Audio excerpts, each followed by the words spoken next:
नबी करीम सल्लल्लाहु अलैहि वसल्लम ने फरमाया, तर्जुमा, जब तुम में हया ना रहे तो फिर जो चाहो करो।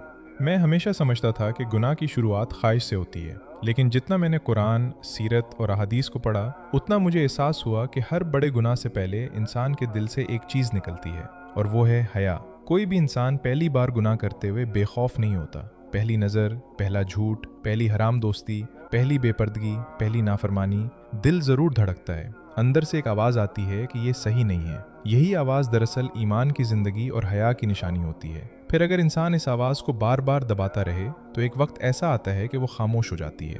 जिस गुनाह पर कभी शर्मिंदगी होती थी वही मामूल बन जाता है, और जिस चीज़ को कभी छुपाया जाता था एक दिन उसी पर फ़ख्र किया जाने लगता है। इसीलिए नबी करीम सल्लल्लाहु अलैहि वसल्लम ने ये मुख्तसर मगर इंतहाई गहरी बात फरमाई, इदा लम तस्तही फसना माशित, जब तुम में हया ना रहे तो फिर जो चाहो करो। उलमाए किराम ने लिखा है कि ये इजाज़त नहीं बल्कि एक सख्त तंबीह है, यानी जब दिल से हया निकल जाए तो फिर इंसान को कोई गुनाह नहीं रोक सकता, क्योंकि हया ही वो मुहाफिज है जो इंसान को तन्हाई में भी अल्लाह की नाफरमानी से रोकती है। इसीलिए नबी करीम सल्लल्लाहु अलैहि वसल्लम ने हया को ईमान का हिस्सा करार दिया, और सहाबा कराम रज़ी अल्लाह अन्हुम ने उसे अपनी ज़िंदगी का जेवर बनाया। यहाँ तक कि एक ही हया के बारे में नबी करीम सल्लल्लाहु अलैहि वसल्लम ने फरमाया कि फरिश्ते भी उनसे हया करते हैं। ये इस बात की दलील है कि हया कमज़ोरी नहीं बल्कि ईमान की मजबूती की अलामत है। आज शायद शैतान का सबसे बड़ा हमला भी यही है। वो पहले गुनाह को आम बनाता है, फिर मामूल बनाता है, फिर खूबसूरत बना देता है, और आखिर में इंसान से शर्मिंदगी भी छीन लेता है।